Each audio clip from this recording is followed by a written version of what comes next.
Hello friends, हमारे channel टेक्नोसाइल study पर आपका स्वागत है। दोस्तों, कंप्यूटर साइंस के प्रोजेक्ट्स के रिलेटेड अक्सर वीडियो हम आपके समक्ष लाते रहते हैं। आज का भी टॉपिक हमारा कुछ ऐसा ही है, how to create website projects. दोस्तों, आप एक प्रोजेक्ट्स बनाना चाहते हैं एंड उस प्रोजेक्ट्स में आप एक कोई ऑनलाइन जो वेबसाइट है उसे क्रिएट करना चाहते हैं, तो कैसे वेबसाइट को क्रिएट कर सकते हैं, हम एक वेबसाइट कैसे बना सकते हैं अपने प्रोजेक्ट के लिए रिलेटेड, वो हम सारी डिटेल में बात करेंगे। तो उसमें दोस्तों, जब भी हम प्रोजेक्ट बनाना स्टार्ट करते हैं तो उससे पहले हमें कुछ जो स्टेप्स है उसका स्ट्रक्चर है उसे देख लेना है, ताकि हम आसानी से अपना प्रोजेक्ट है वो बना सके। उसमें जो फर्स्ट ऑफ ऑल यहाँ पे देखे जो फोर्थ पॉइंट दिखाई दे रहे हैं, उसमें जो फर्स्ट वन है प्रोजेक्ट स्ट्रक्चर, यानी कि हमें सबसे पहले प्रोजेक्ट का जो स्ट्रक्चर है उसे हमें समझना पड़ेगा। उसके बाद ही हमें प्रोजेक्ट बनाना स्टार्ट करना है। उसके बाद सेकंड पॉइंट हमारा रहता है टूल्स एंड टेक्नोलॉजीज, यानी कि जो भी हम प्रोजेक्ट्स बना रहे हैं तो उस प्रोजेक्ट्स में कौन सी जो टूल्स एंड टेक्नोलॉजीज यूज होने वाली है, तो उसके रिलेटेड नॉलेज हमारे पास होना चाहिए एंड हमें वो पहले ही डिसाइड कर लेना चाहिए प्रोजेक्ट स्टार्ट करने से पहले।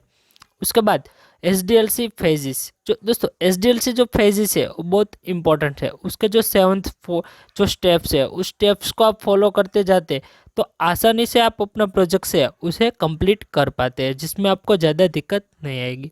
उसके बाद जो फोर्थ वन है वो डेटाबेस, यानी कि प्रोजेक्ट में दोस्तों जो डेटाबेस होता है वो बहुत अहम होता है, क्योंकि डेटाबेस में जो डेटाबेस टेबल्स होते हैं उसके अलावा जो भी मोस्ट ऑफ जो डेटा होता है, डेटा कनेक्शंस होता है, तो वो सारी डिटेल्स कोई भी प्रोजेक्ट्स होता है तो वो डेटाबेस के साथ लिंक ही होता है। तो डेटाबेस भी बहुत इंपॉर्टेंट है। तो ये जो फोर्थ पॉइंट है उसे हम डिटेल में देख लेते हैं एंड ताकि हमें आसानी से समझ में आ सके कि प्रोजेक्ट से उसे कैसे स्टेप बाय स्टेप है वो बनाते जाना है। उसमें फर्स्ट ऑफ ऑल बात करें कि प्रोजेक्ट जो स्ट्रक्चर है उसके बारे में, तो प्रोजेक्ट स्ट्रक्चर में एक होता है जो फ्रंट एंड साइड, यानी कि जो हम फ्रंट एंड बना रहे हैं, यानी कि जब भी हमें सिलेक्ट कर लेना है कोई भी प्रोजेक्ट, सपोज मान लो हमने कोई एक प्रोजेक्ट्स की डेफिनेशन सिलेक्ट कर ली कि ऑनलाइन शॉप, कोई एक मान लो एक वेबसाइट बना रहे ऑनलाइन शॉप की, तो शॉप जो वेबसाइट है वो एक वेब एप्लीकेशन हुई, तो उसमें फ्रंट एंड टूल्स एक रहेगा, सेकंड वन होगा बैक एंड टूल्स होगा, यानी कि एक जो फ्रंट एंड साइड जो डिजाइनिंग वाला होगा, उसके बाद बैक एंड साइड जो कोडिंग वाला होगा, एंड जो थर्ड वन होगा वो होगा डेटाबेस टूल्स, यानी कि डेटाबेस में जो भी हम सर्वर यूज़ कर रहे हैं, जो भी यूज़ कर रहे हैं वही। तो ये हमारा प्रोजेक्ट का स्ट्रक्चर रहा कि front end, back and database, ये तीन फर्स्ट ऑफ ऑल सिलेक्ट कर लें। फर्स्ट ऑफ ऑल कोई भी एक डेफिनेशन सिलेक्ट कर ली, टेक्नोलॉजी सिलेक्ट कर ली, उसके बाद हमें जो प्रोजेक्ट का स्ट्रक्चर है वो एक बार समझ लेना है।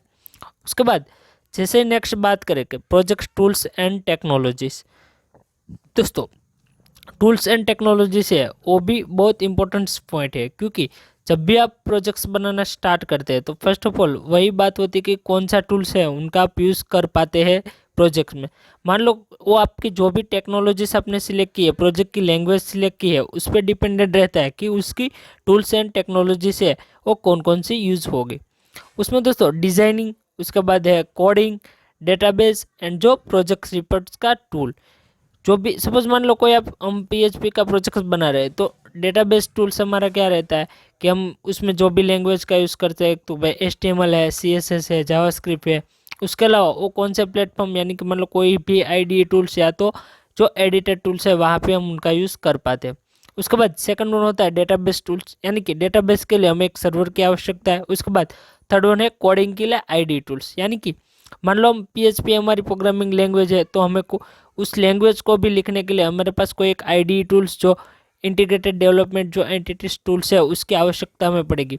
उसके बाद फोर्थ वन प्रोजेक्ट रिपोर्ट्स का है, यानी कि जब भी हम प्रोजेक्ट रिपोर्ट्स बना रहे हैं तो उसके लिए भी हमें एक जो कोई स्पेसिफिक उसका टूल्स होना चाहिए। सपोज मान लो बहुत सारी जो कॉलेजेस है उसमें वर्ड फाइल होती है, या तो PDF फाइल होती है, या तो कुछ जो कॉलेजेस है वहाँ पे लेटेक्स जो फाइल है उनमें भी डॉक्यूमेंटेशन सबमिशन होता है। उसके बाद नेक्स्ट बात करें तो सॉफ्टवेयर डेवलपमेंट लाइफ साइकिल, दोस्तों ये जो पॉइंट है सॉफ्टवेयर डेवलपमेंट लाइफ साइकिल का वो बहुत ही इंपॉर्टेंट है, क्योंकि जब भी आप प्रोजेक्ट्स बनाना स्टार्ट करते हैं तो स्टार्ट से लेकर एंडिंग तक अगर आप सॉफ्टवेयर डेवलपमेंट लाइफ साइकिल के जो स्टेप्स है उसको फॉलो कर लेते हैं तो आपके लिए आसानी रहती है अपना प्रोजेक्ट्स को कंप्लीट करना।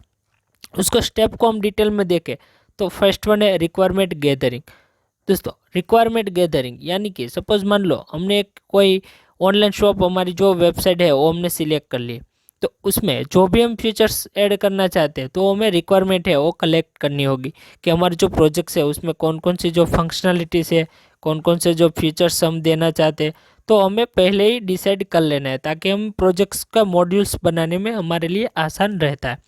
उसके बाद सेकंड नंबर का जो पॉइंट है वो है एनालिसिस, यानी कि जो भी आपने रिक्वायरमेंट कलेक्ट किया है, जो भी डेटा प्रोजेक्ट्स के रिलेटेड कलेक्ट किया है, तो उस पर आपको एनालिसिस करना है कि ये उसमें कौन सा जो फंक्शनलिटी ऐड करेंगे, कौन से फीचर्स को ऐड करेंगे, इसमें मान लो एडवांटेजेस क्या रहते हैं, डिसएडवांटेजेस क्या रहते हैं, कितने टाइम में कंप्लीट हो तक, तो आपको एनालिसिस पे करना है।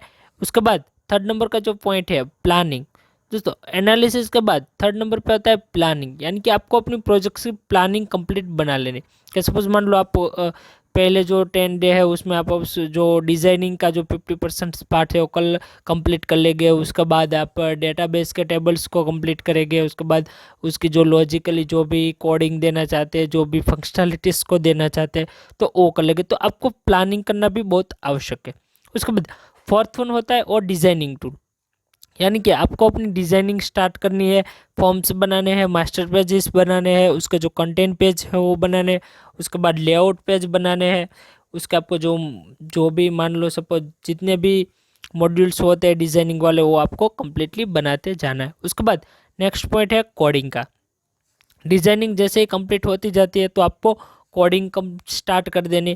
दोस्तों ये जो स्टेप्स है उसको कैसे फॉलो करना है, तो वो आपके जो जो भी आपने मॉड्यूल को सिलेक्ट किया होगा एसडीएलसी के, जो एसडीएलसी के मेन जो फोर्थ मॉड्यूल है उसको हम नेक्स्ट अभी देखते हैं। उसके बाद कोडिंग के बाद है टेस्टिंग। टेस्टिंग में भी 3 टाइप्स का आता है, black box tester, white box tester and grey box tester. अगर हम दोस्तों स्टूडेंट्स है तो हम ग्रे बॉक्स टेस्टर में आते हैं। ज़्यादा डिटेल में ना जाते हो, हम सिर्फ जो ग्रे बॉक्स टेस्टर है उसके बारे में बता देते हैं कि जो ग्रे बॉक्स टेस्टर है उसमें क्या होता है कि जो functionalities and coding and designing सब कम्प्लीटली जो भी एक ही पर्सन है उसको जो चेक करता है, उसका टेस्टिंग करता है, तो उसे हम ग्रे बॉक्स टेस्टर में कह सकते हैं। उसके बाद नेक्स्ट पॉइंट हमारा रहेगा इम्प्लीमेंटेशन।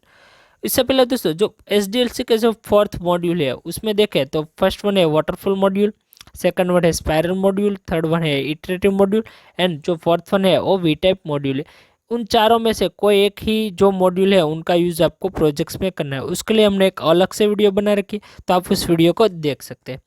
नेक्स्ट दोस्तों बात करके प्रोजेक्ट रिपोर्ट।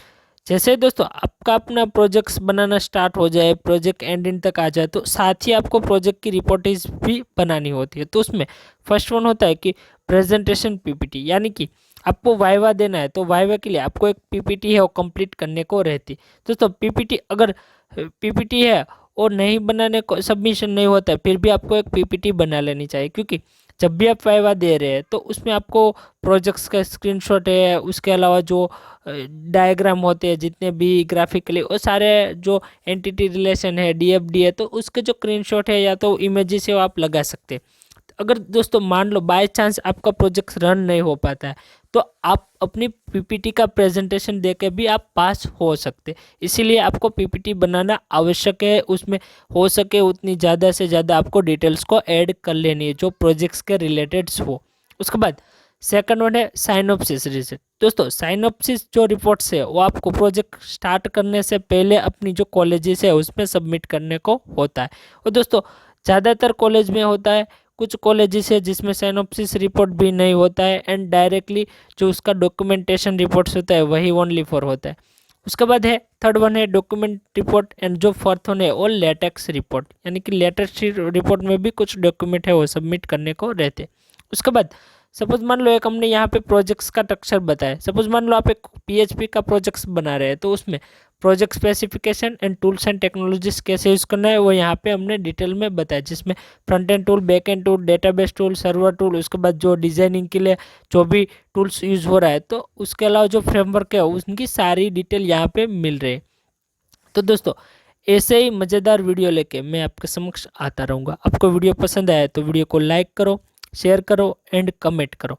एंड अभी तक आपने हमारे चैनल टेक्नोसाइल स्टडी को सब्सक्राइब नहीं किए तो प्लीज़ दोस्तों हमारे चैनल टेक्नोसाइल स्टडी को सब्सक्राइब कर दीजिएगा एंड बेल आइकन के बटन को प्रेस कर दीजिएगा, ताकि जब भी न्यू वीडियो अपलोड हो तो उसकी नोटिफिकेशन बहुत ही जल्द आपको मिल जाए। दोस्तों बहुत जल्द मिलेंगे एक न्यू वीडियो में एक न्यू टॉपिक के साथ। थैंक यू दोस्तों, धन्यवाद दोस्तों।